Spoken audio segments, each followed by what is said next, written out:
Alors bonjour, j'espère que vous allez bien et que vous êtes en très bonne santé même, vous et vos familles. On va essayer donc d'enchaîner. On s'est arrêté dans l'étude de quelques solutions pour maintenir l'équilibre naturel. En petit 1, on a traité les énergies renouvelables. Vous allez mettre maintenant petit 2. La deuxième technique, ça s'appelle la lutte biologique. Qu'est-ce que ça veut dire? C'est ce qu'on va essayer de voir en exploitant l'exercice que je vous ai transmis tout à l'heure. C'est l'exercice numéro 4. Alors vous allez recopier juste les deux derniers titres, c'est-à-dire petit 2, c'est-à-dire, pardon, petit 2, celui-là, et l'exercice intégré numéro 4, c'est celui-là. Alors si vous arrivez à copier ou bien à imprimer l'exercice, c'est tant mieux, vous laissez de place pour le coller, sinon vous laissez d'espace et je vais vous le transmettre ultérieurement. C'est bon? Alors vous mettez correction, comme d'habitude, je vais me passer vers l'exercice, c'est celui-là. Alors je vais lire l'exercice numéro 4, la pyrale, la figure 1, est un insecte ravageur des cultures. Ravageur des cultures, c'est-à-dire il détruit la culture, comme c'est montré dans la figure 1. Voilà, regardez, la pyrale c'est celle-là, il détruit la culture. L'exemple ici c'est le maïs, dra. Les pertes dues à ce parasite peuvent atteindre 10 à 50% de la récolte. Ah, c'est très grave. Alors détruire 50% de récolte, c'est un phénomène économiquement parlant très dévastateur. La figure 2 représente l'efficacité de l'utilisation d'insecticides chimiques pour la lutte contre la pyrale. C'est logique, si on veut tuer un insecte, eh ben, la technique la plus utilisable, c'est les insecticides, Mubidat hachariya. Alors la figure 1, ça représente la pyrale. La pyrale, c'est un insecte. Vous connaissez que l'insecte, avant d'être un insecte, il doit passer par tout d'abord la larve, qui connaît la shakliya raqabeda. Alors, il doit faire le parasitisme. C'est-à-dire, malheureusement, elle a le maïs. Pour l'agriculteur, c'est quelque chose de mauvais. Ça va diminuer le rendement. Alors, qu'est-ce qu'il fait l'agriculteur? Il utilise des insecticides. On va essayer maintenant de traiter la figure 2. Est-ce que les insecticides sont efficaces? Quels sont les insecticides utilisables? DDT, ce sont les noms scientifiques des insecticides. La toxine BT, le parathion, la carbaryl, pardon. Nombre de chenilles par pied. Pied, c'est-à-dire alors regardez, les parcelles ça veut dire si on prend le champ, الحقل كنحاولوا نقطعوه لبزاف ديال القطع. يعني قطار مثلا غنقطعوه ل 4 متر كاري 4 متر كاري بزاف ديال 4 متر كاري. هادو كيتسموا لي بارسيل. خدينا بزاف دي parcelles et on va les traiter. Tout d'abord, regardez le parcelle témoin qui n'ont pas traité.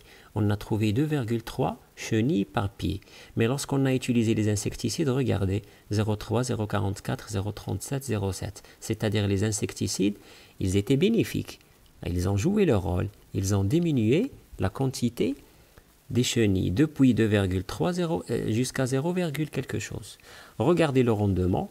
Les parcelles témoins, c'est-à-dire dans les parcelles ou bien le champ dont on n'a pas utilisé l'insecticide. Le rendement était à 80%.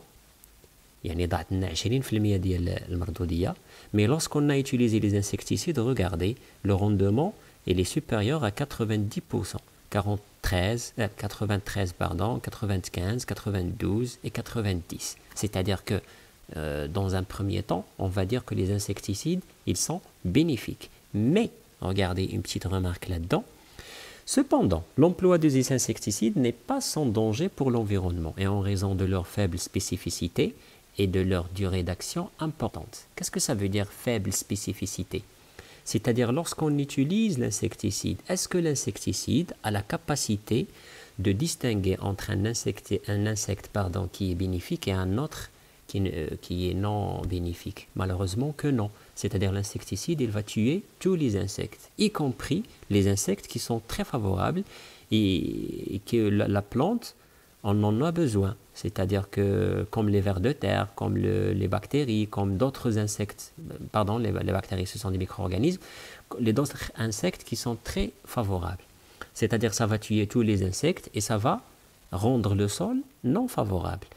Durée d'action importante, c'est-à-dire que malheureusement, les insecticides restent une très longue durée dans le sol. C'est-à-dire il va tuer les insectes à 90 à 100% malheureusement.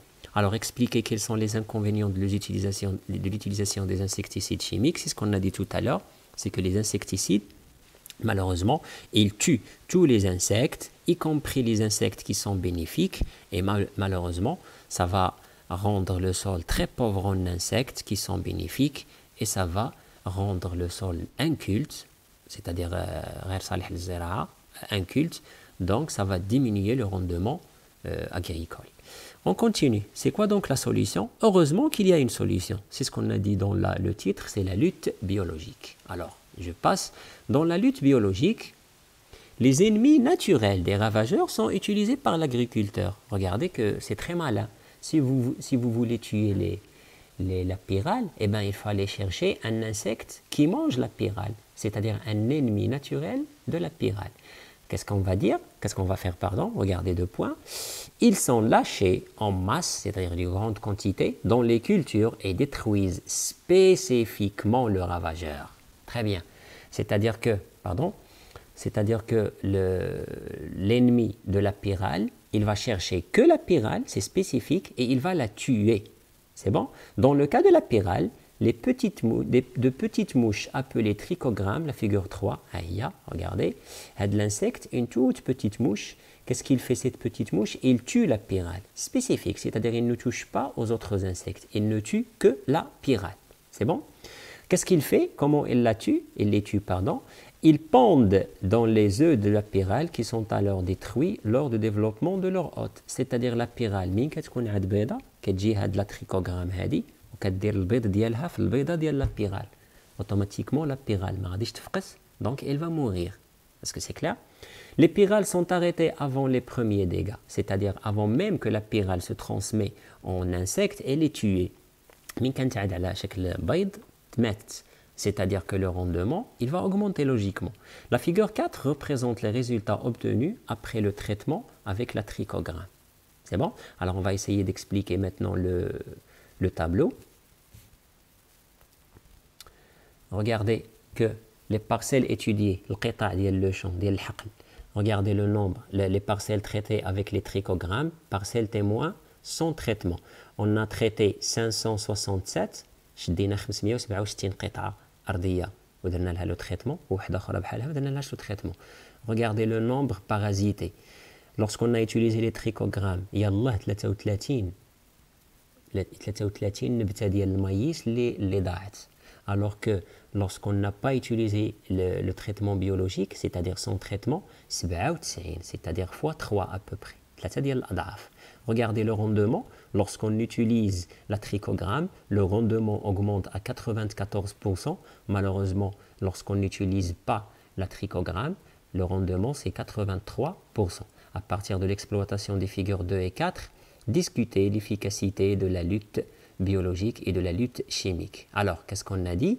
On a dit que la lutte chimique et la lutte biologique, généralement, les deux sont bénéfiques. La pyrale. Sauf que les avantages de la lutte biologique et qui ne le sont pas pour la lutte chimique, c'est que la lutte biologique, elle est efficace et elle est spécifique. C'est-à-dire, elle tue juste l'insecte qui diminue le rendement. C'est-à-dire, l'insecte, ici, c'est la pyrale. Alors que les insecticides, malheureusement, ils tuent tous les insectes, ce qui n'est pas bon pour le sol. Quelle méthode est donc à privilégier pour la protection de l'environnement? Je pense que vous êtes tous d'accord que si on va choisir entre les deux techniques, eh ben on va choisir la lutte biologique parce que c'est bénéfique, parce que c'est efficace et parce que c'est spécifique. Je continue. La figure 5 représente la bioaccumulation des pesticides, ou bien je vais laisser la figure 5 pour une deuxième vidéo. Je vais m'arrêter là. D'accord? Merci.